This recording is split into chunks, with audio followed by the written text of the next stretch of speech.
Bismillahirrahmanirrahim. Perkenalkan, nama saya Priscilla Muska Putri.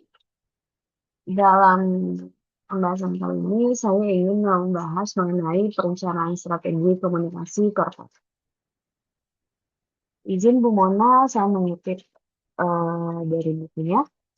Komunikasi korporat itu merupakan fungsi strategis yang mengelola hubungan antara organisasi dan pemangku kepentingannya melalui komunikasi yang terencana dan terintegrasi.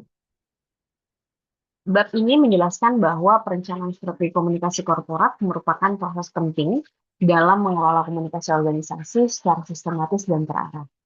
Strategi komunikasi yang dirancang dengan baik dapat membantu organisasi membangun sebuah reputasi, menjaga hubungan dengan publik, serta mendukung pencapaian tujuan organisasi secara efektif. Selain itu, organisasi juga perlu menyesuaikan strategi komunikasi dengan dinamika lingkungan bisnis dan perkembangan teknologi, agar komunikasi korporat tetap relevan dan efektif. Perencanaan strategi komunikasi korporat merupakan sebuah proses sistematis yang dilakukan organisasi untuk merancang, mengelola, dan mengerahkan aktivitas komunikasi agar selaras dengan tujuan organisasi. Yang kedua, komunikasi korporat itu tidak hanya berfungsi sebagai penyampaian informasi, tapi juga sebagai instrumen strategis dalam membangun sebuah reputasi, citra, serta hubungan jangka panjang dengan berbagai stakeholder atau pemangku kepentingan. Dalam konteks organisasi modern, strategi komunikasi yang terencana itu memungkinkan perusahaan untuk mengelola pesan secara konsisten, untuk meningkatkan kepercayaan publik, serta memperkuat legitimasi organisasi di mata masyarakat. Adapun tahap perencanaan strategi komunikasi korporat. Proses perencanaan komunikasi korporat itu umumnya melibatkan beberapa tahap. Yang pertama, analisis situasi. Kita perlu mengidentifikasi kondisi internal dan eksternal dari organisasi tersebut.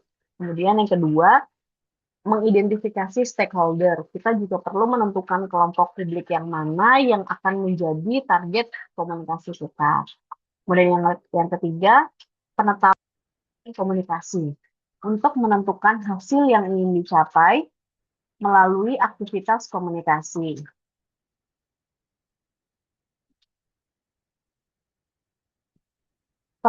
Yang keempat, perumusan pesan utama.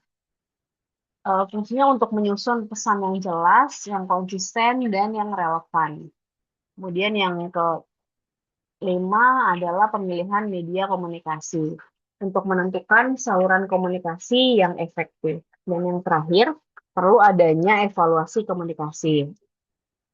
Fungsinya untuk mengukur seberapa efektif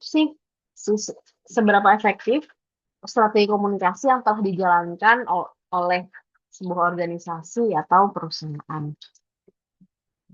Selanjutnya ada perbandingan antara komunikasi korporat dan komunikasi. Aspeknya ada 5 aspek. Yang pertama ada fokus, yang kedua audiens, yang ketiga tujuan, yang keempat aktivitas, dan yang kelima hasil. Untuk komunikasi korporat itu berfokus pada reputasi organisasi, kemudian untuk komunikasi pemasaran itu fokusnya untuk penjualan dan merek. Kemudian untuk aspek audiensnya, kalau komunikasi korporat itu audiensnya ialah stakeholder yang luas, para pemangku kepentingan. Kemudian untuk komunikasi pemasaran itu audiensnya ialah konsumennya itu sendiri. Kemudian aspek tujuan untuk komunikasi korporat itu tujuannya untuk membangun kepercayaan. Kemudian untuk komunikasi pemasaran itu tujuannya untuk meningkatkan pembelian. Untuk aspek aktivitas komunikasi korporat itu bentuknya public relation, kemudian corporate branding. Tapi untuk komunikasi pemasaran itu aktivitasnya berupa promosi, iklan, dan digital marketing. Untuk aspek hasilnya, kalau komunikasi korporat itu berupa citra dan reputasi dari perusahaan atau organisasi tersebut. Tetapi kalau komunikasi pemasaran, hasilnya berupa kinerja pemasaran.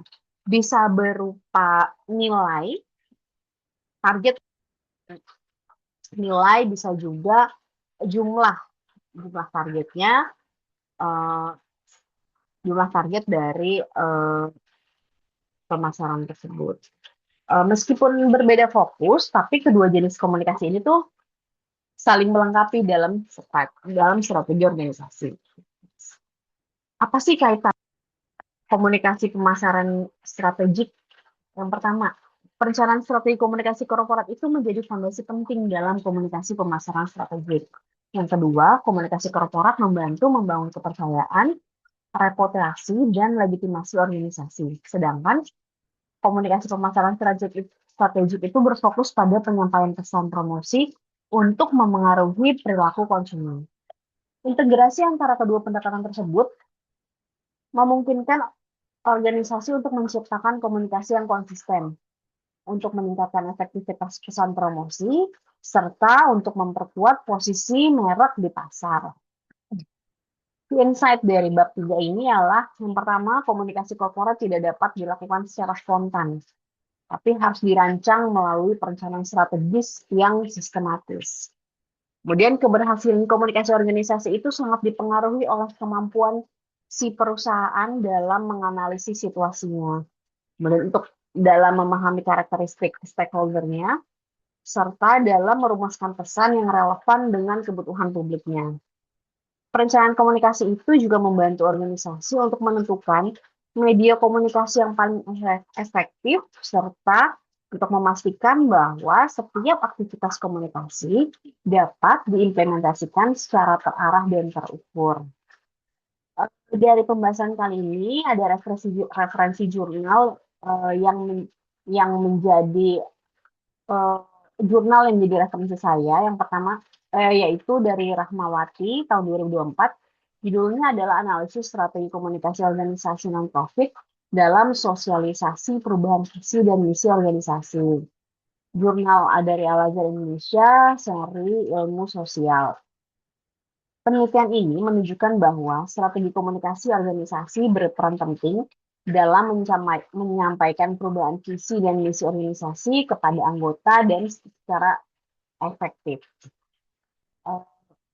Penjelasan singkatnya ialah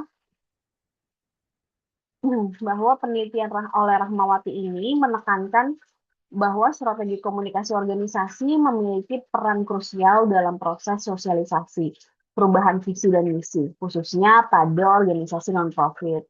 Jadi temuan utamanya ini menunjukkan bahwa perubahan visi dan misi tidak cukup hanya diumumkan. Jadi tidak hanya diumumkan, tapi perlu dikomunikasikan secara struktur dan berkelanjutan. Dan yang kedua, keberhasilan sosialisasi itu ditentukan oleh kejelasan pesannya. Jadi pesan ini jelas nggak sih? Kemudian pemilihan saluran komunikasi. Nah, kita mau pilih saluran komunikasi yang mana? Apakah cukup media internal, ataupun eksternal, atau bahkan keduanya? Kemudian adanya keterlibatan dari para stakeholder. Jadi komunikasi yang efektif itu mampu meningkatkan pemahaman, penerimaan, dan komitmen anggota organisasi terhadap arah baru organisasi. Nah, di sini kenapa perlu kenapa tadi saya bilang perlu dikomunikasikan. Jadi karena organisasi ini tuh perlu mengidentifikasi kayak, kenapa sih visi misi ini tuh perlu dirubah. Terus kayak siapa aja stakeholder yang akan terlibat atau terdampak dari internal maupun eksternal. Kemudian, apakah nanti ada potensi untuk resistensinya atau hambatan dari komunikasinya. Kemudian, uh, penjelasan pesan. Nah, pesan itu harus sederhana, harus relevan, dan harus mudah dipahami. Karena nanti dari pesan itu untuk menjelaskan alasan dari perubahannya, kemudian manfaat dari perubahan visi dan misi itu apa, kemudian dampaknya seperti apa. Kemudian berikutnya untuk salurannya. Nah, saluran ini mau dijelaskan pada saat apa? Apakah pada saat internal meeting seperti town hall meeting atau blast email resmi gitu, atau memang dengan intranet.